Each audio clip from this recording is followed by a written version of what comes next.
Hello everyone, welcome you all students. आज हम बहुत ही इंटरेस्टिंग टॉपिक सीखने वाले हैं और वो टॉपिक है हमारा ईडियम्स विद नंबर्स। मतलब आज हम ईडियम सीखेंगे और सारे ईडियम्स जो होंगे वहां पर कोई ना कोई नंबर यूज हो रहा होगा, लेकिन सबका कुछ अलग अलग मीनिंग होगा।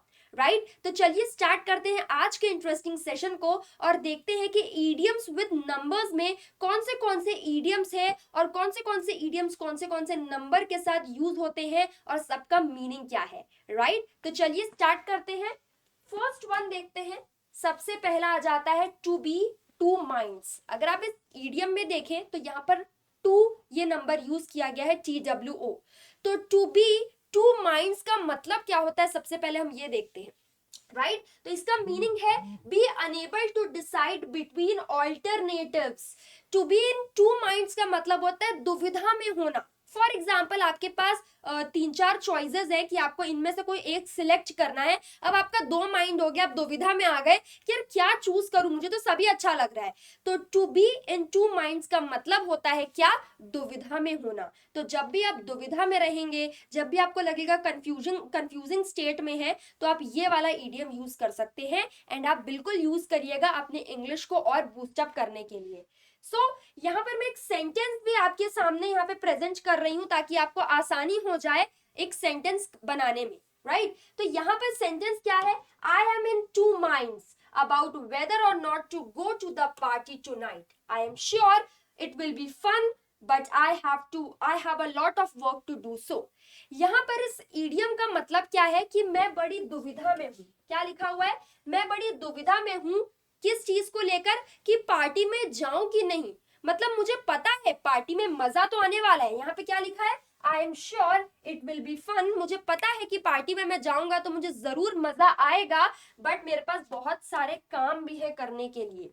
राइट तो to be in two minds का मतलब होता है किसी भी बात को लेकर आप दुविधा में हो, आप कंफ्यूजिंग स्टेट में हो। राइट तब आप वहां पर ये वाला ईडियम यूज करेंगे। राइट आई होप ये इंटरेस्टिंग लगा होगा आपको। बढ़ते हैं नेक्स्ट ईडियम की तरफ। नेक्स्ट ईडियम है two peas in a pod. यहां पर भी देखिए टू ये नंबर को यूज किया गया है। Two peas in a pod इसका मतलब क्या होता है, अगर मैं साधारण शब्दों में बताऊं तो यहां पर इसका मतलब होता है एक जैसा दिखना, आइडेंटिकल दिखना, सिमिलर दिखना। राइट जैसे कि अगर आप मटर के दाने को देखें, बेसिकली इसका अगर मीनिंग देखें, two peas in a pod का मतलब होता है मटर के जो दो दाने होते हैं वो एक जैसे दिखते हैं। तो सिमिलर दिखना, आइडेंटिकल दिखना, डुप्लीकेट दिखना, सेम दिखना, वहां पे हम यूज करते हैं two peas in a pod. तो सेंटेंस में चलिए समझते हैं सेंटेंस में किस तरीके से आप यूज कर सकते हैं। देखिए यहाँ पे Kriti and her best friend. Kriti करके मान लीजिए कोई लड़की है और उसकी best friend could be sisters, they are alike two peas in a pod. Kriti है और उसकी एक फ्रेंड है, बेस्ट फ्रेंड, दोनों ना सेम दिखते हैं। तो यहाँ पर हमें ऐसा लगता है कहीं वो दोनों बहनें तो नहीं है, क्योंकि इतनी ज्यादा सिमिलैरिटी है दो फ्रेंड्स के बीच में कि मुझे तो ऐसा लग रहा है फ्रेंड्स नहीं है भैया, सिस्टर्स है। तो Kriti and her best friend could be sisters. Kriti और उसकी बेस्ट फ्रेंड सिस्टर्स हो सकते थे। They are alike as the two peas in a pod. Two peas in a pod मतलब एकदम सिमिलर दिखते हैं, एक जैसे दिखते हैं। राइट तो अगर आपको लगता है कि कोई चीज एक जैसी है, एकदम सिमिलर है, या कोई दो पर्सन एक जैसे दिखते हैं, तब आप वहां पे बोलेंगे they are two peas in a pod. क्या बोलेंगे, आप बिल्कुल बोल सकते हैं they are two peas in a pod. Right आप ये वाले ईडियम को यूज कर सकते हैं। राइट यहां पर भी नंबर यूज किया गया है and that is too. Clear, बढ़ते हैं आगे। नेक्स्ट ईडियम देखते हैं। नेक्स्ट ईडियम क्या है, to kill two birds with one stone. यहां पर भी टू नंबर ही यूज किया गया है। To kill two birds with one stone ये एकदम बहुत ही कॉमन ईडियम है। आपने हिंदी में ये कई बार बोला है, एक तीर से दो निशाने लगाना।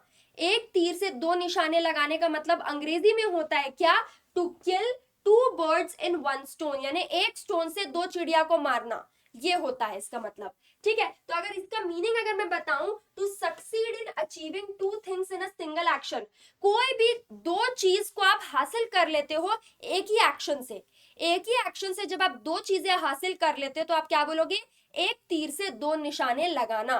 क्लियर? तो यहाँ पे सेंटेंस देखिए, he dropped his kids to the school, उसने अपने क्या किया, अपने बच्चों को स्कूल छोड़ा, व्हाइल गोइंग टू वर्क, यानी वो काम के लिए बस निकल ही रहा था, वो ऑफिस के लिए बस निकल ही रहा था, तो उसने क्या किया, ऑफिस जाते जाते अपने बच्चों को भी स्कूल में ड्रॉप कर दिया। तो उसने क्या किया, he killed two birds with one stone, यानी एक तीर से दो निशाने लगाए। मतलब ऐसा नहीं हुआ कि उसको स्पेशली पहले अपने बच्चों को स्कूल छोड़ने जाना है फिर उसके बाद वो ऑफिस जाएगा, उसने ऐसा नहीं किया। उसने ऑफिस जाते जाते ही रास्ते में अपने बच्चों को भी स्कूल ड्रॉप कर दिया। यानी क्या किया, एक ही एक्शन से उसने दो काम कर दिए, ऑफिस भी चला गया और बच्चों को भी स्कूल छोड़ दिया।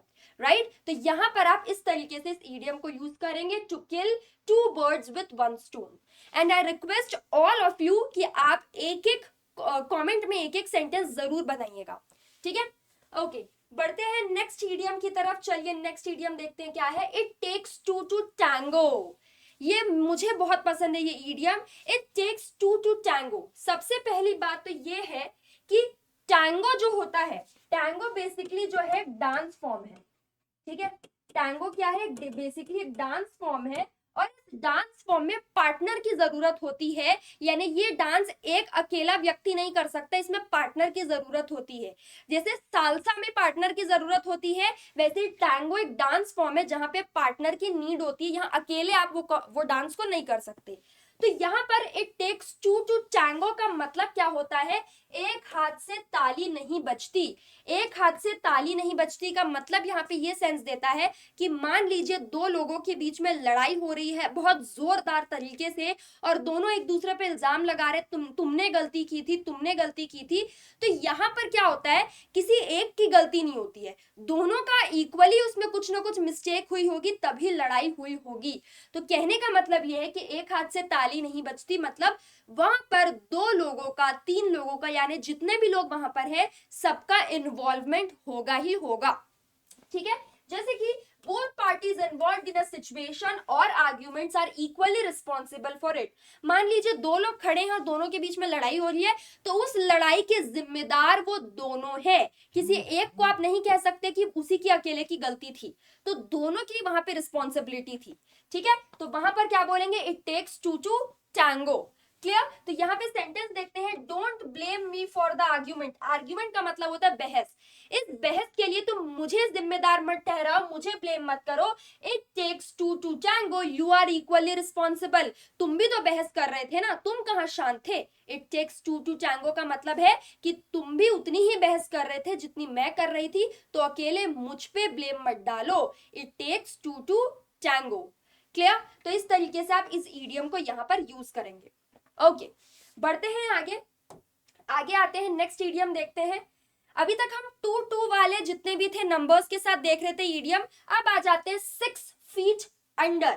6 फीट अंडर का मतलब होता है कब्र में होना। क्या होता है? कब्र में होना। अंग्रेजी में हम बोलेंगे डेड एंड बरीड। ठीक? तो इसका यहाँ पे सेंटेंस अगर मैं बनाऊं तो क्या क्या बनेगा, if you keep drinking and driving. अगर तुम रोज ड्रिंक करोगे और ड्रिंक करने के बाद ड्राइव करोगे, you are going to end up 6 feet under. मतलब तुम अपनी जान को जोखिम में डाल रहे हो, तुम्हारी डेथ हो सकती है, तुम कब्र में जा सकते हो। तो यहां पर क्या लिखा है, 6 फीट अंडर। मतलब ड्रिंक एंड ड्राइव करने से क्या रिस्क है, रिस्क ले रहे हो, जान भी जा सकती है। तो यहां पर आप यूज कर सकते हो ये वाला इडियम, 6 फीट अंडर। ठीक है? क्लियर? चलिए बढ़ेंगे आगे, आते हैं नेक्स्ट पे। नेक्स्ट इडियम देखते हैं क्या है, stand on your own feet. Stand on your own feet, इसका मतलब क्या होता है, अपने पैरों पर खड़े होना। अपने पैरों पर खड़े होना, stand on your own feet भी बोल सकते हो, लेकिन यहाँ पे हम नंबर की बात कर रहे हैं तो यहाँ नंबर आप डाल लीजिएगा। Stand on your own 2 feet, क्योंकि दो ही पैर होते, राइट? ठीक है? तो यहां पर सेंटेंस देखिए, बिकम सेल्फ रिलायंट और इंडिपेंडेंट। अपने पैरों पर खड़े होना, किसी पे निर्भर नहीं होना, अपने पैसों की जिम्मेदारी, अपने खर्चों की जिम्मेदारी खुद लेना, ना कि किसी और पर निर्भर रहना। Stand on your own feet. हम कई बार ये वाली टर्म्स को सुनते हैं, पिक्चरों में भी सुन रहे हैं, हम डेली रोजमर्रा में भी देखते हैं कि लोग ऐसा बोलते हैं अपने पैर पे खड़े रहो, राइट, मतलब अपनी जिम्मेदारी खुद लो। तो I have been standing on my own feet since I was 16 years old। यहाँ पे क्या बोल रहा है, जब मैं 16 साल की थी या जब मैं 16 साल का था तब से मैं अपनी जिम्मेदारी खुद ही उठा रहा हूं, मैं अपने पेरेंट्स पर बिल्कुल निर्भर नहीं हूं। I am standing on my own feet. ठीक है, क्लियर, ऑन 2 feet, 2 लगा देंगे क्योंकि यहाँ पर हम नंबर्स वाले ईडियम को सीख रहे हैं। ठीक है, चलिए आगे बढ़ते हैं। नेक्स्ट आते हैं dress up to the nines. Dress up to the nines का मतलब क्या होता है? Dress up to the nines, यहाँ पे 9 वर्ड यूज किया गया है। इस ईडियम का मतलब है बहुत ही ग्लैमरस कपड़े पहनकर कहीं पर जाना, बहुत ही फैशनेबल कपड़े पहनकर कहीं पर जाना, that is dress up to the nines. ठीक है, तो यहाँ पर समझते हैं क्या है, टू बी वियरिंग फैशनेबल या फिर फॉर्मल क्लोथ्स पहनना कोई स्पेशल ओकेजन के लिए। आप किसी पार्टी में जा रहे हैं, आप कोई कॉन्सर्ट में जा रहे हैं, आप किसी के बर्थडे पार्टी में जा रहे हैं, तो जब आप बहुत ही ग्लैमरस तरीके के कपड़ों को पहनते हैं तो आप क्या बोलोगे, I am dressing up to the nines. ठीक है, अब सेंटेंस देखते हैं, I have to dressed up to the nines at this gala tonight. Gala एक इवेंट होता है, a lot of people will be there. तो मैं आज बहुत ही ग्लैमरस कपड़े पहनकर जा रही हूं क्योंकि आज गाला है, तो वहां पे बहुत सारे लोग रहेंगे, तो मुझे फैशनेबल कपड़े पहनने हैं। ठीक है, so dress up to the nines. Clear, आगे बढ़ते हैं, नेक्स्ट पे आते हैं, to look like $1,000,000। To look like $1,000,000 का मतलब होता है शानदार दिखना, परफेक्ट दिखना, उसे हम क्या बोलेंगे, टू लुक लाइक $1,000,000। तो यहां पर हम समझते हैं क्या लिखा है, you look like $1,000,000 in that dress Honey. मतलब क्या है, तुम यार बड़ी ही शानदार दिख रही हो उस ड्रेस में, यू लुक लाइक $1,000,000। ठीक है, तो मिलियन भी यहाँ पर क्या है, एक नंबर है। क्लियर, ओके, आगे बढ़ते हैं, नेक्स्ट पे आते हैं, to get the 3rd degree. To get the 3rd degree का मतलब क्या होता है, इसका मतलब होता है गहराई से पूछताछ करना, डीपली जाके पूछताछ करना। ठीक है, यहां पर क्या आ जाएगा हमारा, गहराई से पूछताछ करना, intense period of questioning.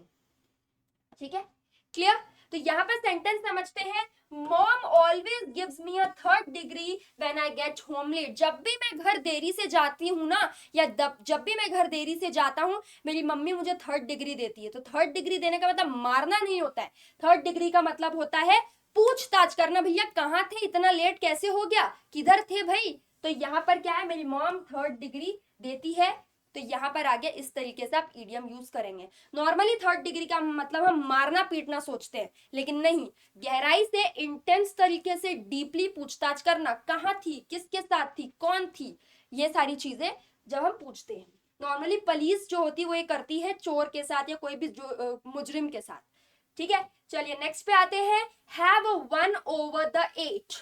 Have one over the 8, इस ईडियम का मतलब क्या होता है, टू बी ड्रंक, बहुत अधिक शराब पी लेना। जो लोग बहुत अधिक शराब पी लेते हैं, अब वहां पर ये ईडियम को यूज कर सकते हैं, have one over the 8। Have one over the 8, don't listen to him, उसकी बात मत सुनो। You can see he has had 1 over the 8। यार उसकी बात मत सुनो, यार तुम्हें दिख नहीं रहा है क्या कि उसने शराब पी रखी है। तो he has had 1 over 8 का मतलब होता है बहुत अधिक शराब पी लेना, टू ड्रंक। क्लियर, ठीक है, आई होप आप सभी को ये वाले लेसन इंटरेस्टिंग लग रहे होंगे, let me know in the comment section below. ठीक है, नेक्स्ट आते हैं 9 out of 9 times. 9 out of 9 times का मतलब होता है लगभग हमेशा, अप्रोक्सीमेटली हमेशा, उसे हम क्या बोलेंगे, 9 out of 9 टाइम्स। तो ऑन नियरली एवरी ओकेशन, लगभग हमेशा जो चीज होती है, that is 9 out of 9 times. तो यहां पे बोलेंगे 9 times out of 10, sorry 9 out of 9 नहीं, 9 out of 10 times, sorry 9 out of 10 times बोलेंगे। ठीक है, सो 9 times out of 10 we can beat them but last night they creamed us।